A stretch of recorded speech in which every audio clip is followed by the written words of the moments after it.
The David Pakman Show at davidpakman.com. Welcome back to the show. If you've got a iPhone or Android phone, make sure to get the Stitcher Smart Radio application. Put in promo code DAVID.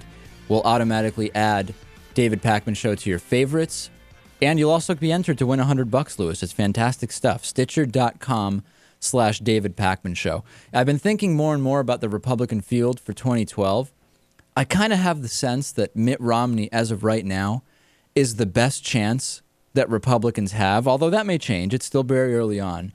And I've been looking into his so-called experience and credentials in job creation.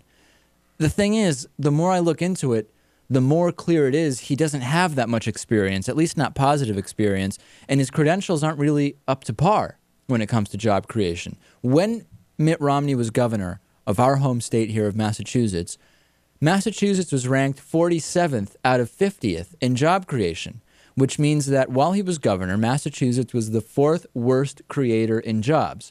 Of course, as we hear so often, Lewis, he has experience as a CEO and as a businessman, and he'd be able to fix jobs. But did that go up or down from the last governorship? Well, here's the thing. Let's look at the evidence.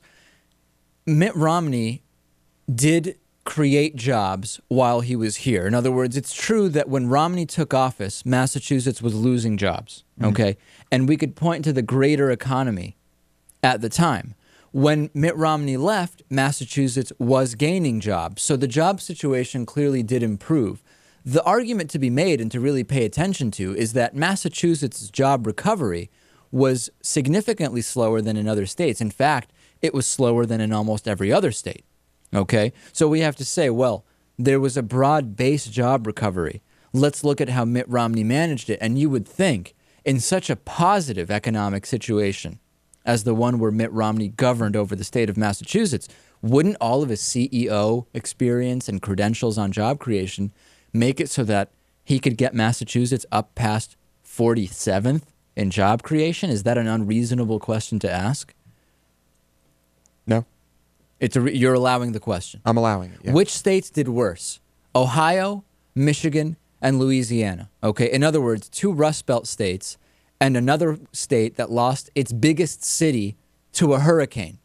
Okay, the Massachusetts job growth during that period was 0.9%, less than 1%. And this badly lagged other high-skill, high-wage, knowledge economy states like New York, California, North Carolina. I mean, let's be honest. We're comparing Massachusetts and the capability that Massachusetts would have economically to recover jobs to, for example, Louisiana. It's not even a fair comparison. We should have been so far ahead. So I think that when we hear about one of Mitt Romney's supposed best, strongest issues, which is the economy and job creation and his skills as a chief executive, we need to question that, because 47 out of 50 to me doesn't sound particularly good.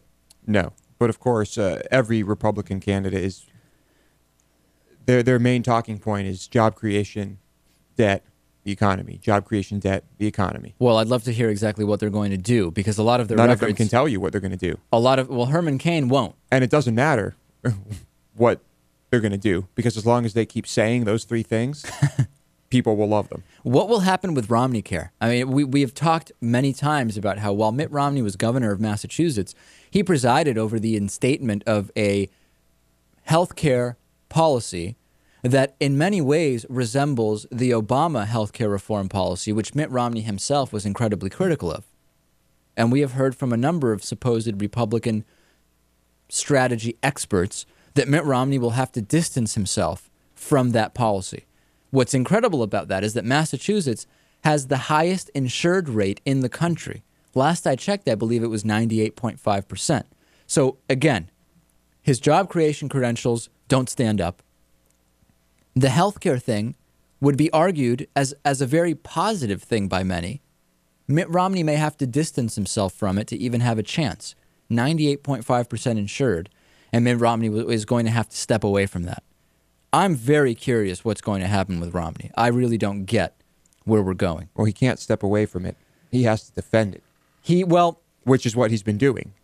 He hasn't. He's been saying that he defends a state putting that in place if they decide they want to, while he does not agree with the federal government putting imposing it from above, so to speak. And one of the things he said was, if President Obama had asked me how to better implement the healthcare plan, I would have told him. Right. So according to Romney, his healthcare plan is good. It works. Yeah, he was holding on to that information, to those key details. He would have, if somebody had just asked him, he would have told Obama. I'm sure he had lots of great ideas.